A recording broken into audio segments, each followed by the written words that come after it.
Good evening and welcome back to the Celtic Unrestricted View. And there's no familiar face, and me, Sean Maloney's no Wednesday night. He's drank all the bleach and he's disappeared, and nobody's heard from him all day, man. I don't know what's happened. Darren, I'm a bit worried about him. But joining me this evening, we've got Aaron and Barry Bannan with us. Aaron, I'm a wee bit worried about wee Shawnee boy because he's jumped about Fraser Road West last night with that wee trackie on, and he had a bottle of domestos in his hand, mate, and you all know what happens next.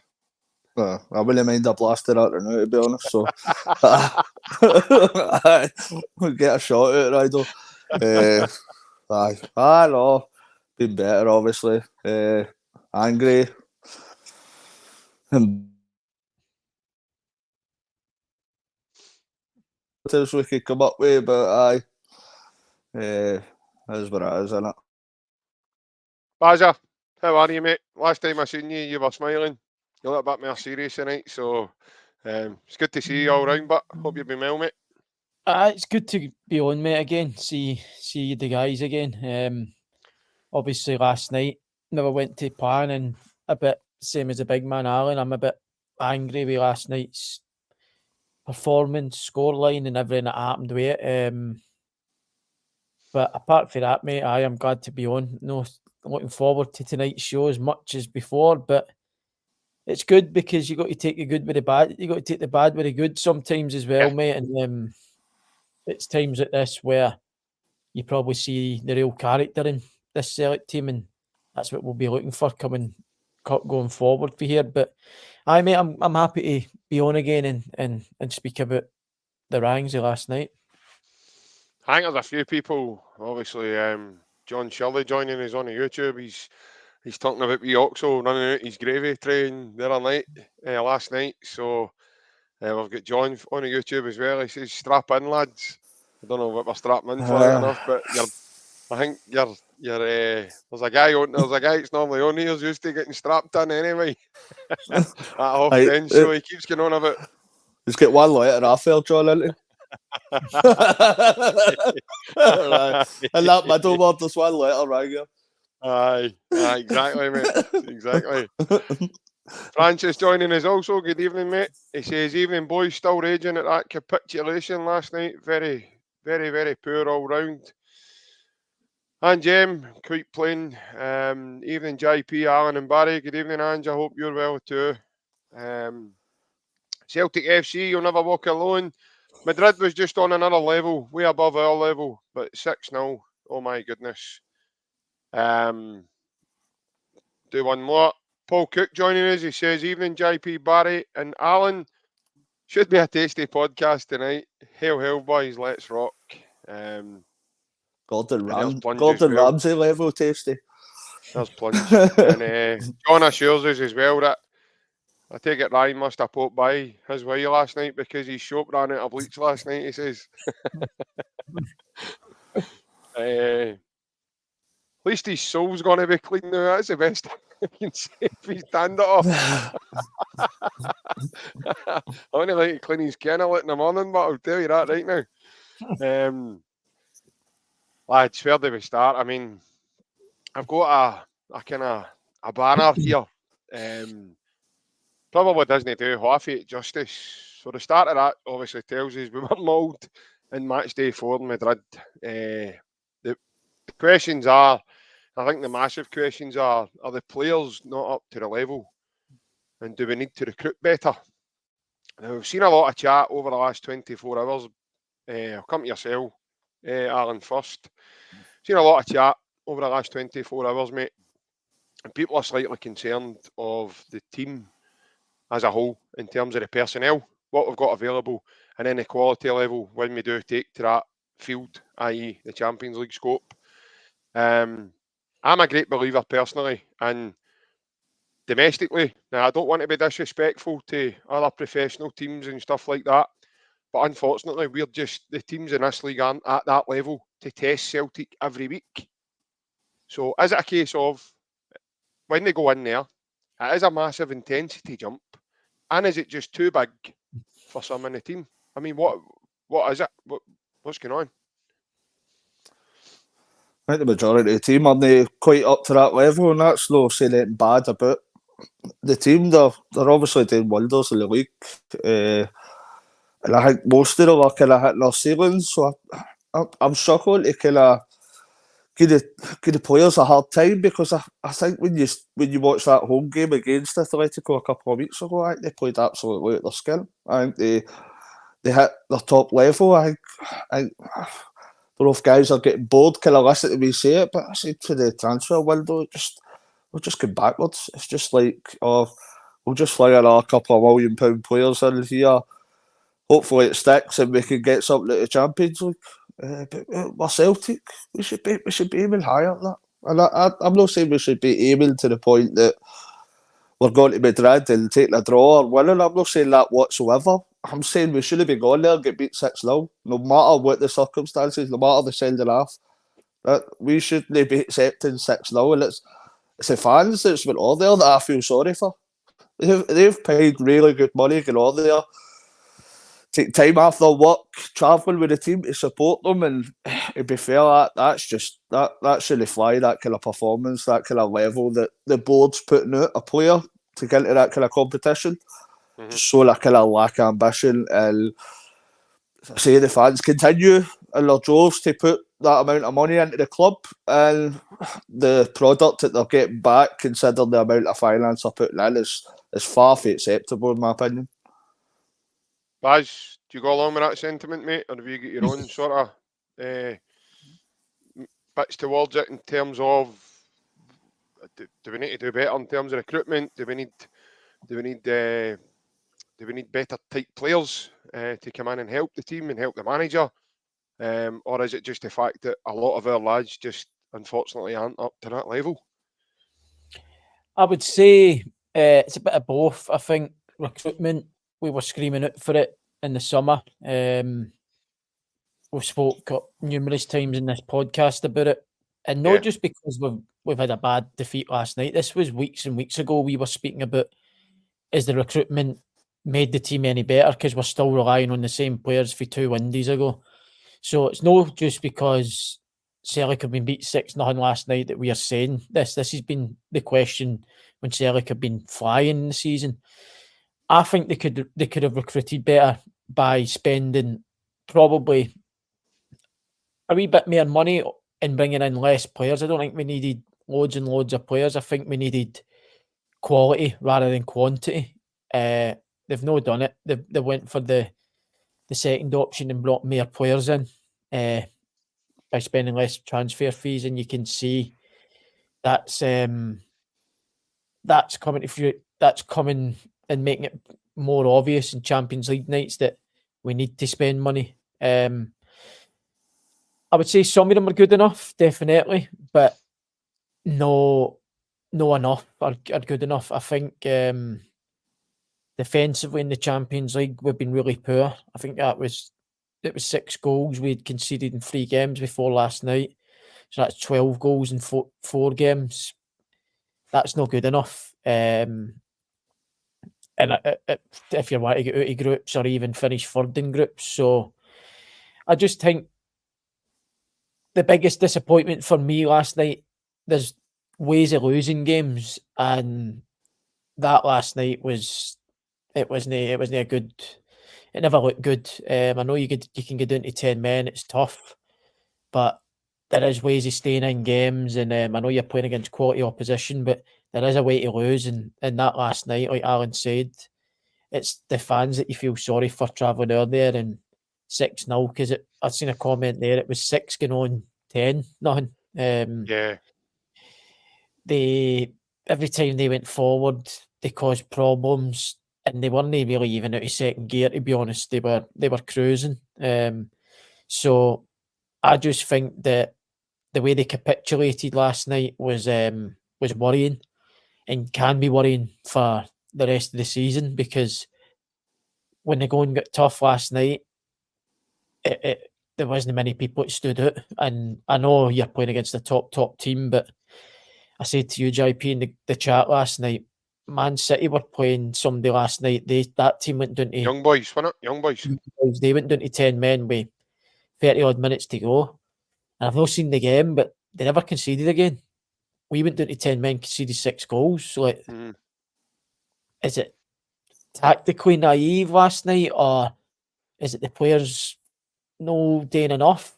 I don't know. It's hard to say, but to get into 10 men and lose 6 goals, it's criminal. Yeah. No, listen, I totally agree with both of you. I think Ryan makes a couple of good points. Good to see you're all right, wee man. I hope you've dried out a wee bit for drinking that bleach last night. But I think Ryan makes a very good point in that. I think John says it there as well. I think the players, for me last night, what was abundantly clear was they looked physically weak. They just looked shot, gone. And listen, the sending off is that's criminal. But you go back to the first goal, right? You take it back to the very first goal of the night. Joe Hart comes out and he attempts to punch the ball when he should just have done that and grabbed it. Nobody near him, no under a lot of pressure, just grab the hold of the ball and take it in and let the team get up the pitch. Then the second phase of that, McGregor's header has got nothing on it. Nothing at all. He just headers it down to Griezmann. Now, as a kid, when you play football, you know this yourself, Baz. You're taught height and length, get the ball out, use height and length and get it out the box and away out of danger. Whether you need to put it out for a corner, a shy, whatever, you just get the ball, if in doubt, get it out, was the old saying. And he just headed it back to him. And a guy, Antoine Griezmann, obviously, his quality, you just can't do that, lads. You just cannot. And like Ryan just says there, when you don't defend, we can talk about VAR and we can talk about all this and that. When you don't defend, you know, and do the basics of football on the field, and I'm afraid you're banging trouble. And last night, I thought we got more than what we deserved because of the way we played the game. Alan, I personally think the sending off's a shambles, right? We all know that. We've all seen it many a times. It's two legs come together. The boys kick one another. But I think Paul Cook makes a very good point. The VAR, the first instant that referee's shown is a still shot that looks like Maeda's foot is sitting on the lad's shin when he's no. It's to the side. But because of the view of the camera, it looks like he's clobbered him. Now, the ref already made a decision on the field. The ref already booked Maeda, and he deemed it fit for a booking.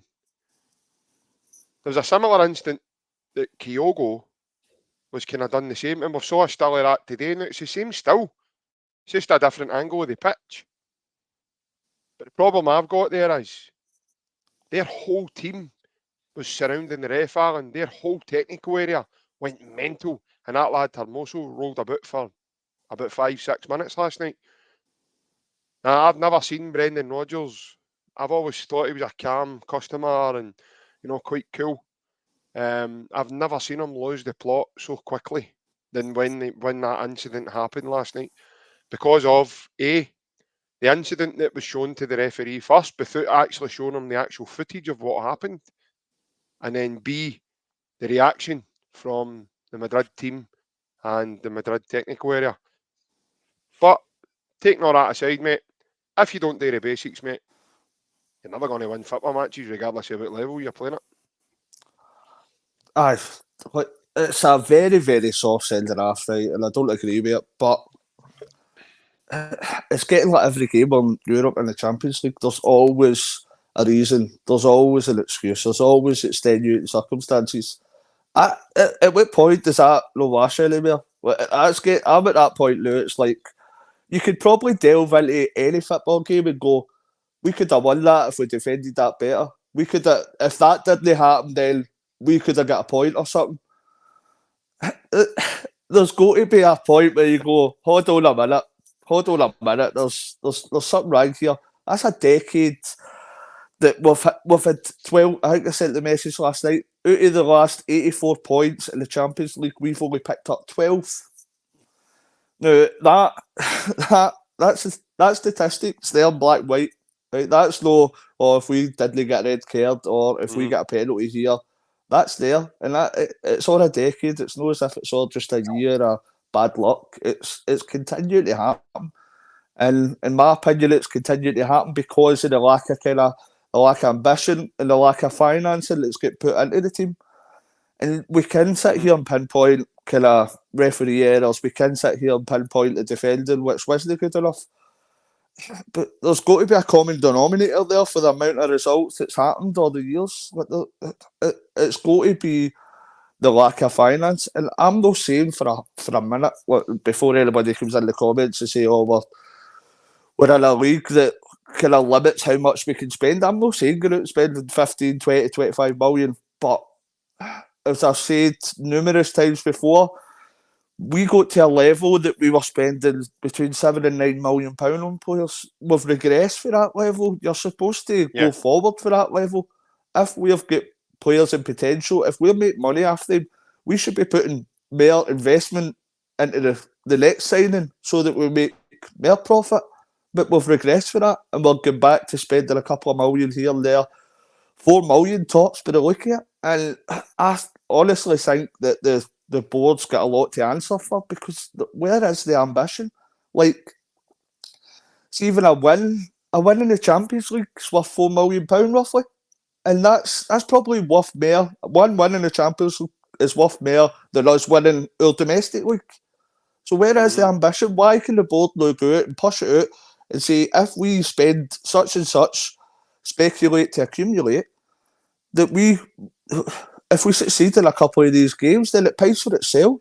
So I know we can pinpoint all the bad things that happened last night, but I think there's maybe a core problem that they've got at the club, and it seems to be the kind of same faces that's dealing with it. I know that Ian Bankier left, but he's been replaced with the same face again in Peter Law.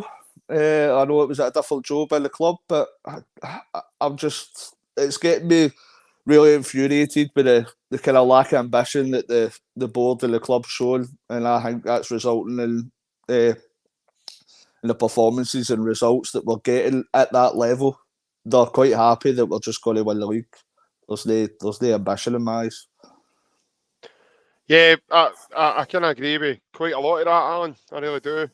Baz, what's your take on that, mate, in terms of the board's ambition or lack of ambition? It seems to be a common theme, mate. We seem to be getting into Europe, mate, and these results just aren't getting any better at all. They're remaining the same. And you're lucky we're only picking up 1 and 2 points per group. And to be fair, mate, it's kind of really disheartening for a lot of supporters who pay really hard, good money to go and watch the team in Europe and looking forward to going away. I mean, some of these guys save up all year round to do it. So I don't think any of that's been taken into consideration by the club when you overall, because I mean, up to now they've not changed anything, mate. So what's your take on it? A lot of the points the big man said are spot on. I think, like you said, the main thing being nothing's changed for the last 10, 15 years, and the same thing will keep happening if you don't change. I think something's going to have to change, otherwise you're going to keep getting these results. Like Alan said, it's no going out and spending 15, 16 million in a player, because we know that's never going to happen. But there is a more sensible way to do it than the way we've been doing it, because we definitely need an extra bit of quality, and that's plain to see. You can't go through groups getting points, 2 points. It's not good enough for a club this size and a club that's this well supported. You need to be doing more. You need to be fighting to try and get out the group, at least for me, with being a club this big. Yeah. But like I said, so it needs to change. It's getting to the point now where Alan's saying as well, it is all excuses. It's been full of excuses. We've played well, but no get the result. Couldn't finish last year. Missed a load of chances this year. It's red cards. How many times are you going to make excuses? It's there it's plain for everybody to see that points and the wins and on the board in the Champions League, they don't lie.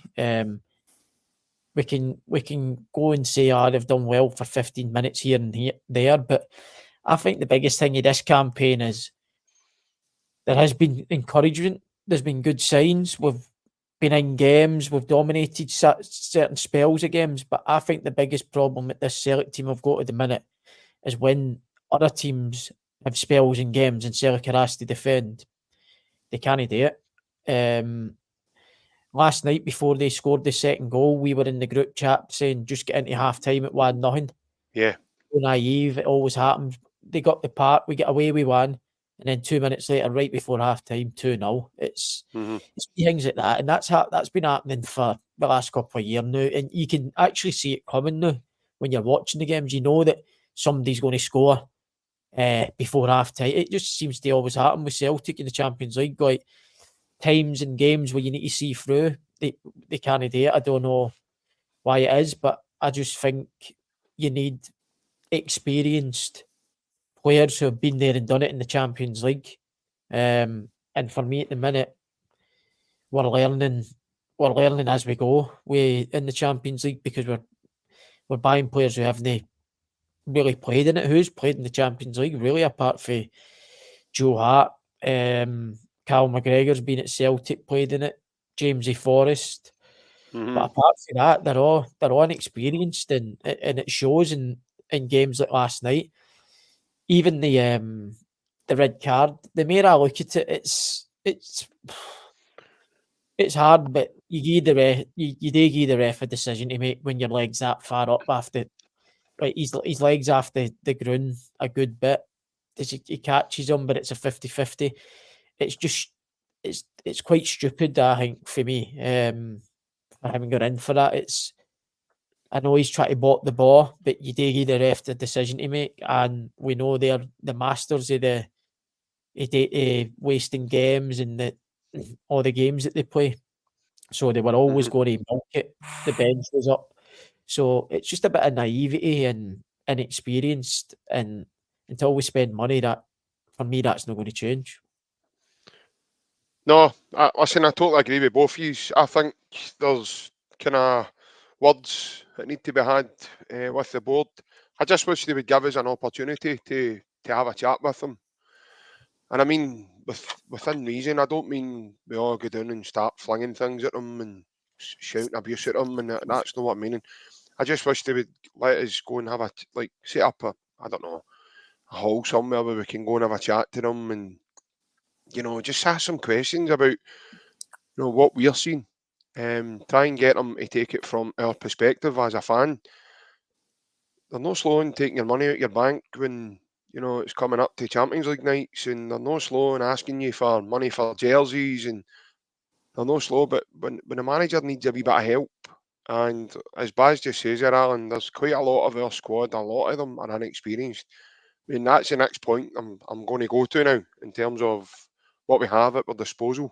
I think a lot of the guys that's in our squad, Alan, I mean, let's talk about guys that weren't even there. I mean, okay, the boy Tillio, he got an injury and he's not been included in the Champions League squad.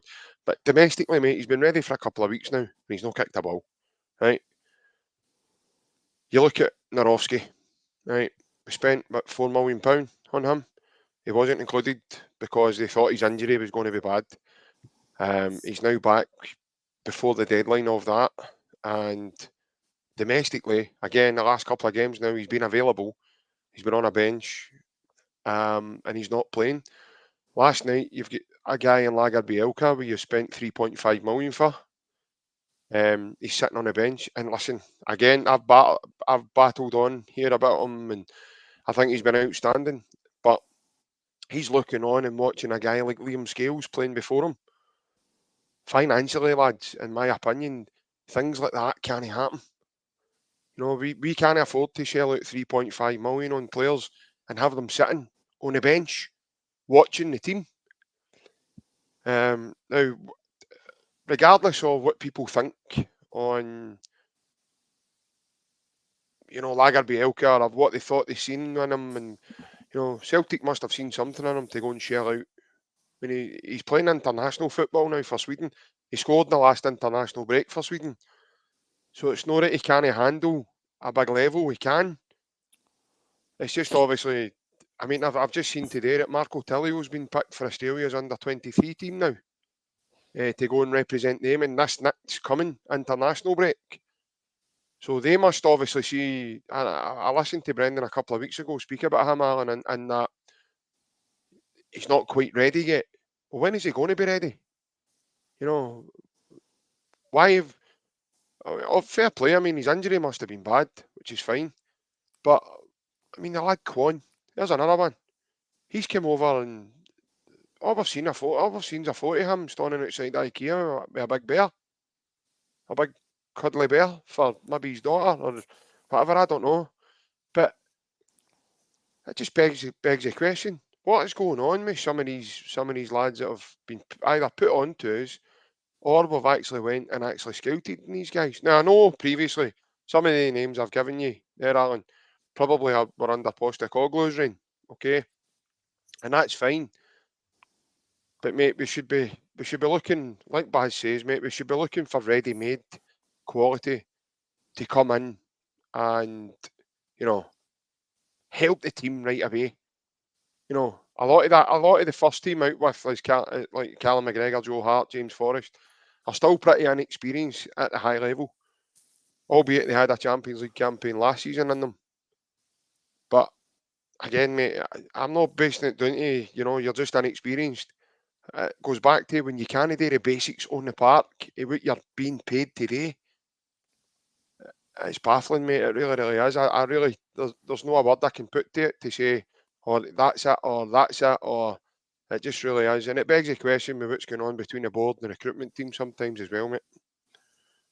I'll give you a wee metaphor. I think the board said that quality aside or to Atletico Madrid is like me sending my dad out for a scrap with Mike Tyson. Right, it's just it's levels apart, right? And until I've seen your dad, Lerner, by the way. it's levels apart. Try again, give another metaphor. I've seen your dad. Aye, like get into a war zone with a paint gun. Right, we're not at that level, and see if we did put a wee bit more into it and go, aye, there's a few £1 million players that are, no, I think it's a young team. I think that's been mentioned a lot as well. So maybe a bit of kind of experience on guys' shoulders that are playing at important parts of the side. It could work out better. But at the minute, I think a lot of the players that were brought in, I think we know in modern day football that most of these players are scouted kind of months and years beforehand. So I think a lot of the high majority of these players were already basically kind of signed up or with a view to be signed up before Brendan's come in. So it'll be interesting to see what kind of window Brendan has in January and the summer. Because obviously, what you say is about Tallio, right? Look, Carl Vickers had quite a bad injury and he was back in, so he was training for a few days. And I know everybody's body's different and he's just come into the country, but we're in November now. It's like there's only so long. So for the outset, the view I'm taking upon it is that Brendan looks as if he doesn't fancy a lot of these players.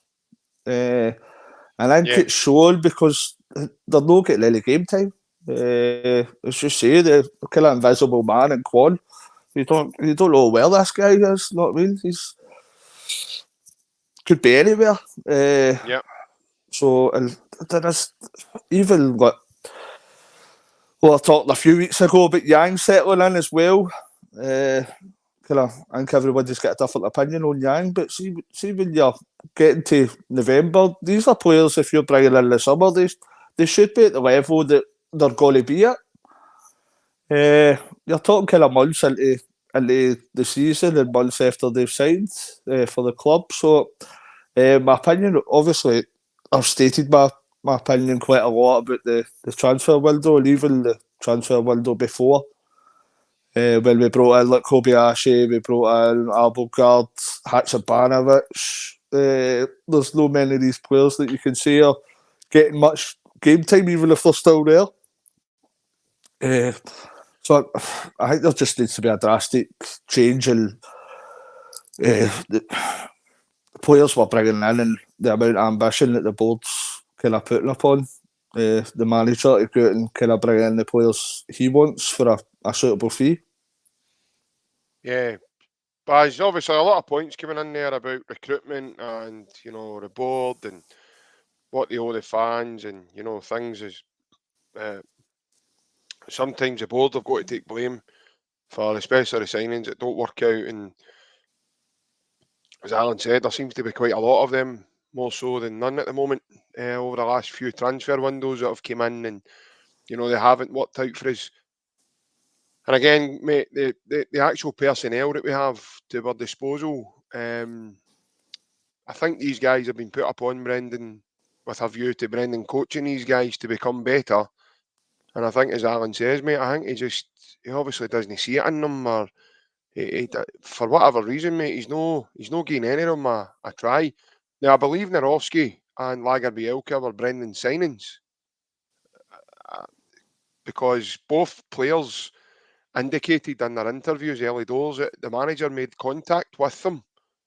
The other ones were all about, Celtic had been in contact with me for over 2 years, and so I'm assuming that was under Postecoglou's reign.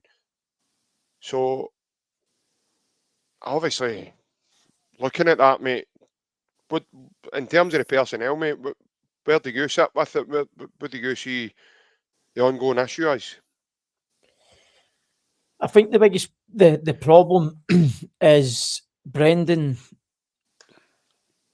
He made it obvious going into deadline day that he needed players in, and it never happened. I can't remember what game it was. I think it was a game before the deadline day. He had an interview and he wanted players in, and I think we got Nat Phillips and was it Paolo Bernardo were the three to come in. They kind of came from nowhere, really, them names, because we were linked with Podence and other players, but we seemed not to get them, and it might have been like you get managers will give a list, and then they'll have people at the top of the list, and then it'll be 2, 3, 4, 5. There'll be 4 or 5 different options if they can't get the top one. It seems to me that we've got a lot of probably 3s and 2s and 4s in that list and no the main ones, which is disappointing because we've talked about how much money we've turned over in the last couple of years, but we don't seem to really be spending it. And a big issue for me, I think, is as a club, I think Celtic should be signing players for the Champions League and not the SPL. I think we're signing a lot of players now to get us by in the SPL, and it's all great because you keep winning the league year after year. But I think it should be the other way about. I think we've won enough league titles in the last couple of years now where you need to be expanding and buying players now who are going to compete in the Champions League, because if you buy players who can compete in the Champions League, you're going to win the league as well, because it's tougher than the league that we're in at the minute.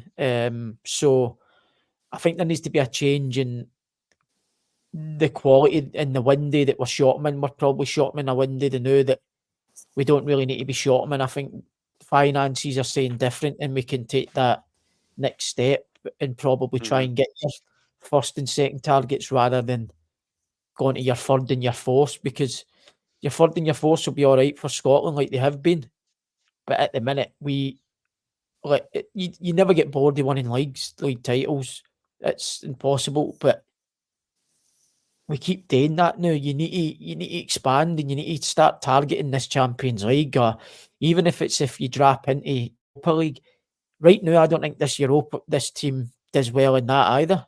Might be a bit better, but I don't think they challenge for that either. There needs to be a process of, right, we've won the league.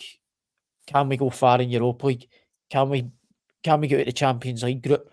But right now, I think we're signing players for Scotland, and that's fair, that's all well and fair. But I think we need to take the next step now and sign people who are ready-made for the Champions League and proven, because you'll kill two birds with one stone. Who are proven in the Champions League, you're going to get the results and your bread and butter at the weekends as well.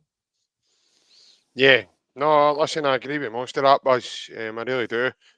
Alan, I think that's a major problem, mate. I think when the board are coming out and flashing figures in front of our faces, mate, and then they do the polar opposite in terms of using the switchgear, or putting it in their chip and pin machines and starting to use it for players. It's, for a better word, mate, it's a bit deflating. And I think what they should do is do themselves a favour, and maybe if they're going to do it, keep it to themselves.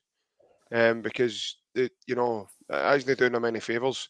I think a lot of fans are going to be asking questions when they see 70 odd million in the bank, mate, and you're still paying 500 and £1 million.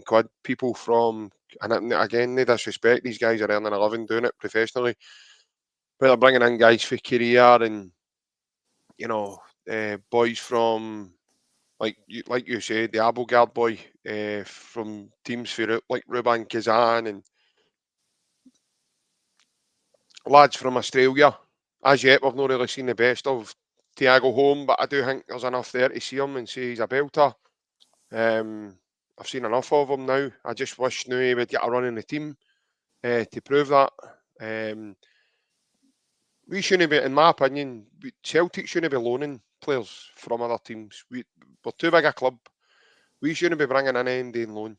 Now, I know our model's to sign talent, develop it on, and then sell for big profit, right? But in my opinion, going and loaning a guy where you don't know whether you're going to keep him, and right now, I'm probably going to be on the fence and saying whether I want us to go all out and get Bernardo, because right now I don't know what he's yet to bring to the team. You picked him last night for your lineup last night, Alan. And I noticed there was a key moment in the game last night. The ball broke at the edge of the box. Bernardo's the first on it, and more or less 5 or 6 of the Atletico teams behind him, and he's getting no acceleration whatsoever to then get away from him. His idea then was to try and turn back and keep possession, not realising he's got 2 and 3, shutting him down at the same time. I'm afraid, mate, doing things like that at that level is criminal. It surprises me as well, because he's come through in an academy of Benfica. And for me, you've got to have something about you to come through that academy and do very well, and be getting starts for Portugal's under-21 team as well, where he seems to score quite regularly for them as well. I don't know if he's maybe getting played in a different position with Celtic, but again, he's one, mate, there's a huge question mark above, I think, Alan. But overall, mate, I do think the board they've not covered themselves in glory, mate, when they've put that figure out, the amount of money that they've got in net profit. And then it just kind of looks like they're not really doing anything about it. And I think that's got to change, and I think it's got to change pretty soon, mate. Aye, 72 million profit. The figure that was floated about, I think. Yeah. They were kind of salting the Brunei, sitting up there on their throne and throwing wee breadcrumbs here and there and saying, "Oh, just be happy with that." It's like, we can't have that amount of money in the bank, that profit. Can't come out with the figures and then we go backwards in the amount of money we're spending. Bernardo, that you were touching at, he's a tidy enough player. Though he's special, but he's a decent, tidy player with the ball. He's obviously had not his best game last night either, but the figures are getting quoted like 4 and 5 million for a permanent fee. At this point, I don't think I'd be taking up that option to buy. He might come out and improve massively in the kind of weeks and months upcoming, but as it stands now, I don't know if he quite matches that value, the figure that's getting floated about. But there's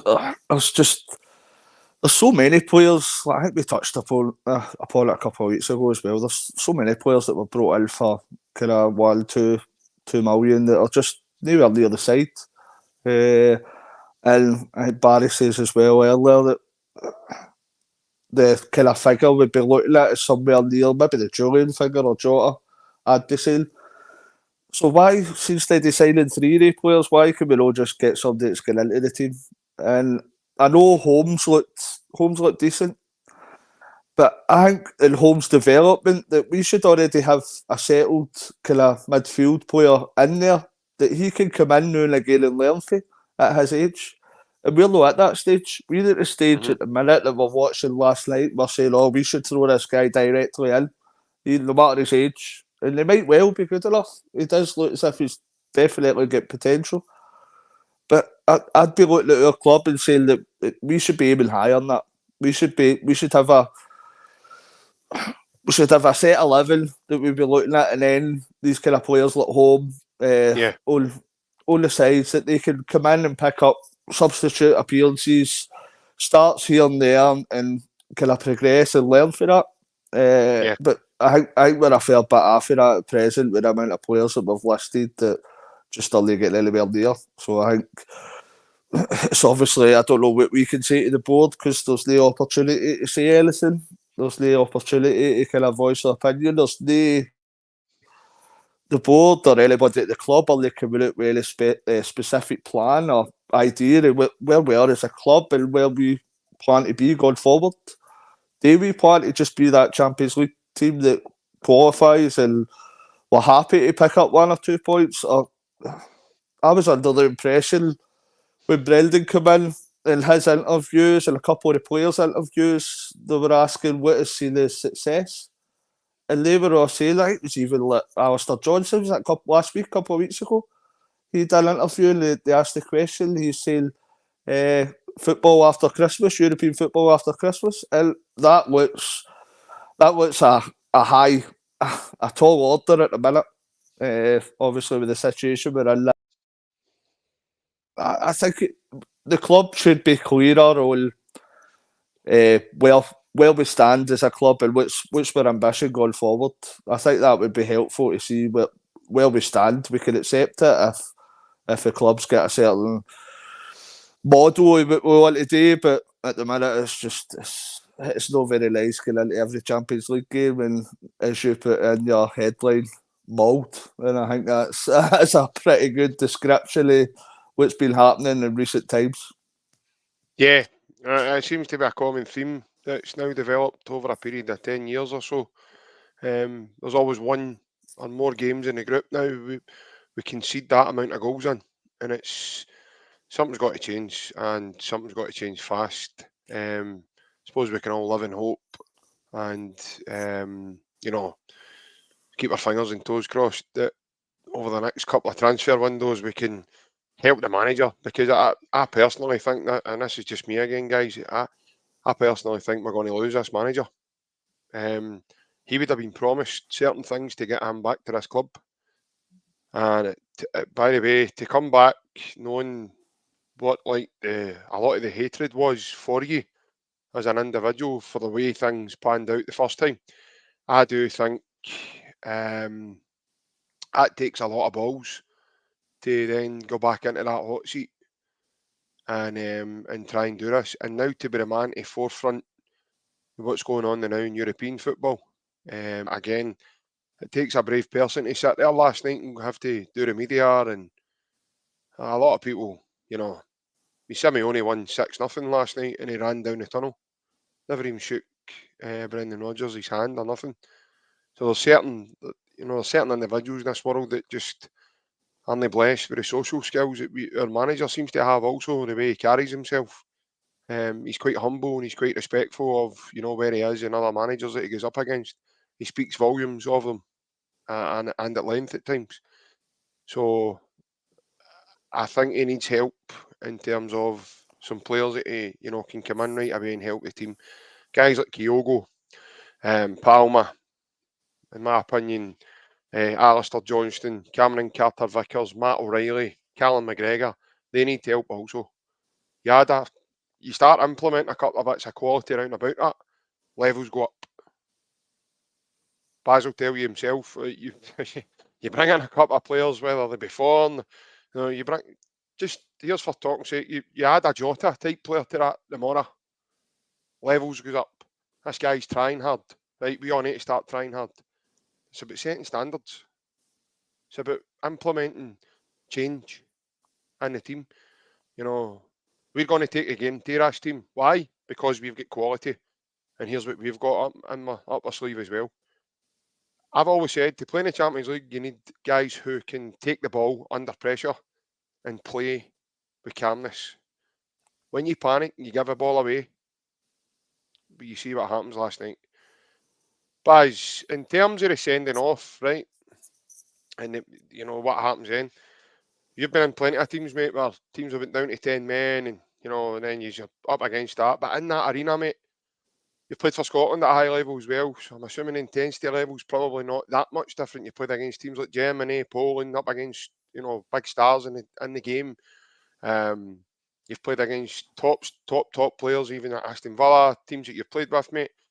When that happens to you so early in the game, is it just the fact that your whole team just go and the whole life is just drained out of you right away?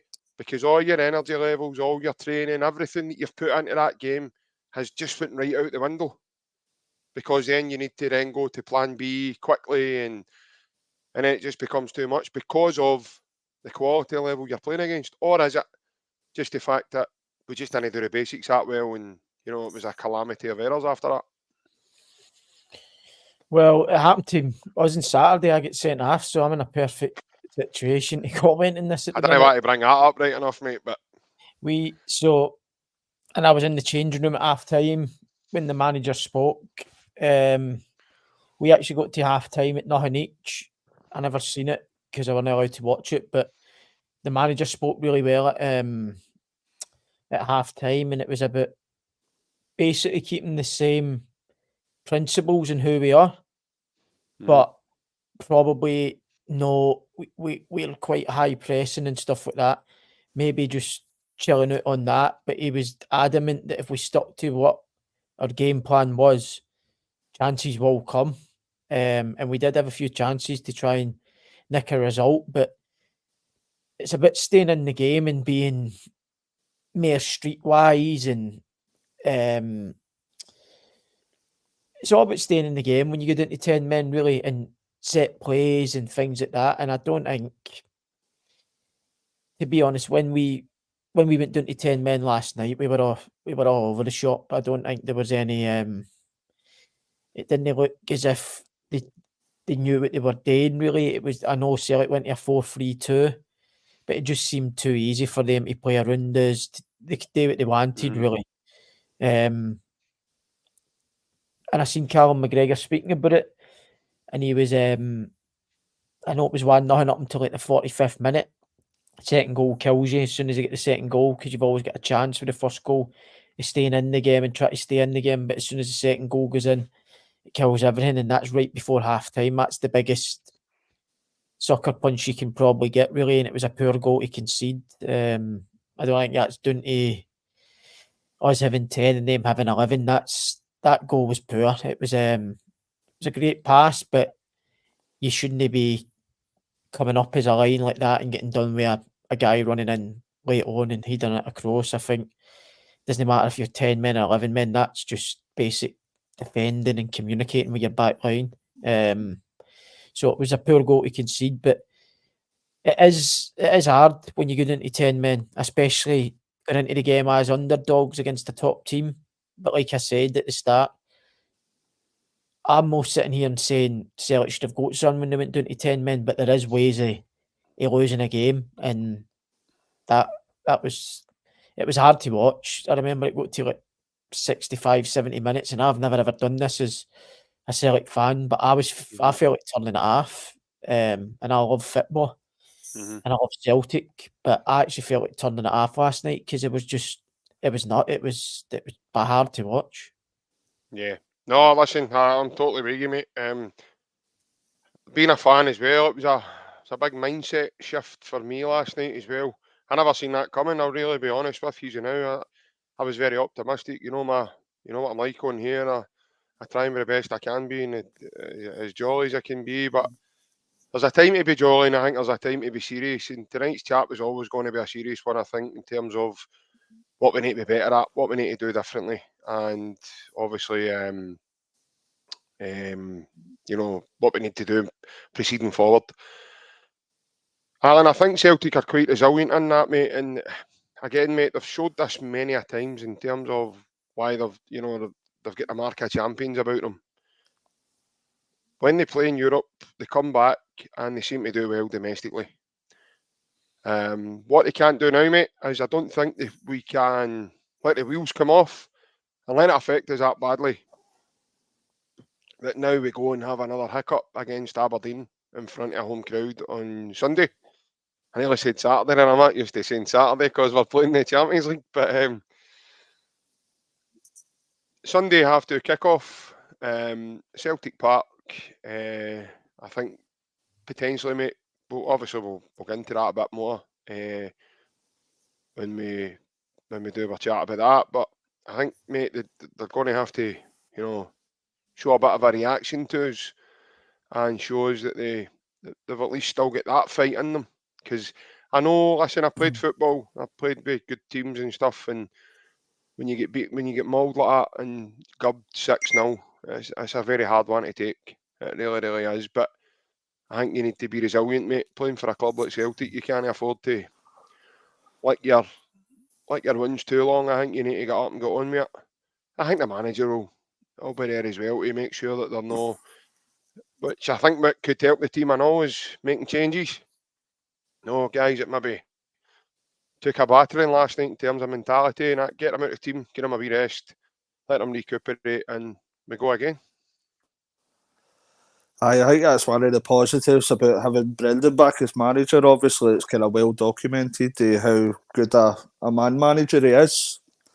So hopefully, and Tuesday to Sunday, so we've got a wee bit of a break compared to Aberdeen that are playing on Thursday, aren't they? They'll be playing the Conference League. So he's got a wee bit of time with the players, and hopefully we can kind of G up and boost the confidence back. Maybe a wee reality check of where we are as a club and a team, but it's Atletico Madrid at the end of the day. Hopefully Brendan can speak to the players and they realise how much of a massive task it was to go out to Atletico Madrid for a club in the size of country and the league that we're in. It is a massive task. So I think with Brendan at the helm, how good a man manager he is, I think it'll be a positive result on Sunday. It needs to be because it is a big game, especially after that kind of result. So I think we need to kind of get the focus back onto the league and building up a kind of run of results in the league that we're kind of drawing away at the top of that league table. So that's the aim now, I'd say. Baz, is a key element there to keep the heat and not let that affect you that way that you're coming back and you're going to have a major hangover, because we certainly don't want that happening, mate, at home on Sunday. No, mate, listen, these players can't be questioned domestically. You'd be silly to question them domestically. I think this whole talk tonight has been about the Champions League, but domestically, even this season, this group of players have been they've been 100%. Slight hiccup with the draw. I think it was at Kilmarnock, or who did we drop points to? Johnston. Hibs, That's Johnston and Hibs. Aye.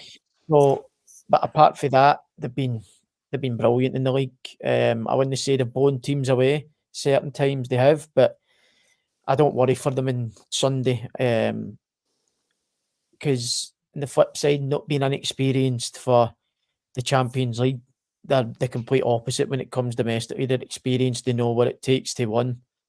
They're serial winners domestically. So, and the manager plays a massive part as well, man management.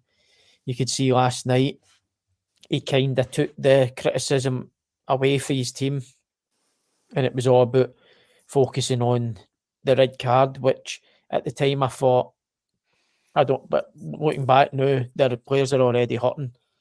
They don't need their manager coming out and putting the knife in as well. Yeah. So it was brilliant man management when you look back at it. And that comes from experience. Your manager's experienced. He's took big defeats before. So he knows what he's doing. He's one of the best managers about. group of lads in there who have won title after title. So I don't worry about them on Sunday at all. I think they'll get a positive result. On the flip side, if they don't know, that's when you start to worry, because that's when the fans come into it. If you go on Sunday and don't get the result that we all think we're going to get, then the fans start to panic and get on the backs of them, and then it's a different ball game then. But right at this minute in time, no, I think they'll be dying. As a player, I've had big defeats as well. You just want to get back out there and play the next day, basically, and get all the negative stuff out the way and get a positive back in the headlines for the right reasons. So they'll be chomping at the bit to get out there on Sunday. It won't kind of come quick enough for them, and I'm quite confident with Aberdeen playing tomorrow night as well. That'll help us, and I think we should run it and but hopefully come away with a big scoreline. Yeah, mate. No, totally agree with you. I thought last night, I think you're spot on, Baz, in terms of, I think you've summed that up well there. Last wee bit of tonight, I think you know the way Brendan dealt with that. You know, he knew the players would have been hurting for that as well. Must have been very hard for that to take, being on that field, and the way he dealt. Where I thought it was so professional and so experienced, and he showed his experience last night. And that, I do think he'll obviously have a chat with him in training and when they go over the game and analyse it. But I love that about Brendan. He keeps everything like that in house, and you don't really hear much about that. So yeah, as I said, it's very well put. Well, lads, we're at the end of that chat tonight. I didn't think we'd got to half an hour, but we've managed to get to the hour mark. I want to thank both of you for coming on and having to do this tonight with me. And I'm going to Ryan's for a Domestos daiquiri. Domestos daiquiri. He's got a wee toilet duck glasses, isn't he? But no, listen, I know it can't have been easy coming on and having to dissect all that again last night in your heads and bring some of that back to your minds, because it certainly wasn't easy to watch for the first time. So thank you much for the both of you coming on. Baz, it's good to see you again, mate. Everybody else that's commented on and tuned in with us tonight, I want to thank you as well for coming on and giving us your thoughts. I know being a Celtic fan's probably the best thing in the world, but when stuff like this happens, it's always good to unleash, and that's what this podcast's for. We can all come on and unleash, obviously to a safe environment, as I said, or as safe as the environment could be. I do think if Ryan had been on night, we'd have got shut down tonight, though. Aye. But we heard these thoughts some of his thoughts in the comments. We'll not be on as normal, guys, on Friday due to some circumstances. So we will be pre-recording our Friday show tomorrow, but it won't be going live until Friday at probably an earlier time of maybe 5 p.m. Okay, so if anyone's looking for us tomorrow on Friday night, at 8:30, we won't be there. An announcement of that will be going in the community section of the YouTube channel, so please tune in to that if you are looking for us. Just before we go, a couple of wee announcements. This podcast is now sponsored by AB Entertainment. The AB is a Mr. Alec Beveridge. It's a DJ and entertainment business, folks. The best number to get Alec on is the number that's on your screens just now. If you can't see it, it's 07845 746092. You can also hit Alec up on the WhatsApp through that number as well, folks. And he's on Instagram and he's on Facebook as well. Also, lads, before we go, we've got some merchandise. We're the last of the merchandise. We've got these mugs for you. They're priced at £5. And we've got these fantastic key rings, some keepsakes there. And these are priced at £1.50. Again, guys, if anyone's interested in that, you can hit us up on any of the above channels on Facebook, Instagram, the X, so it used to be Twitter, or TikTok. And you can also message us on the community section of the YouTube channel also. Probably not got a chance to see you all face to face on here and see commenting in. But again, guys, it's been a pleasure. I hope you have a lovely weekend when it comes. I'll be going to the Celtic game on Sunday, so I will see the rest of these Monday evening at 8:30 on the Monday Huddle. Myself, Barry, Alan, hail, guys. Take it easy. Well, see you later.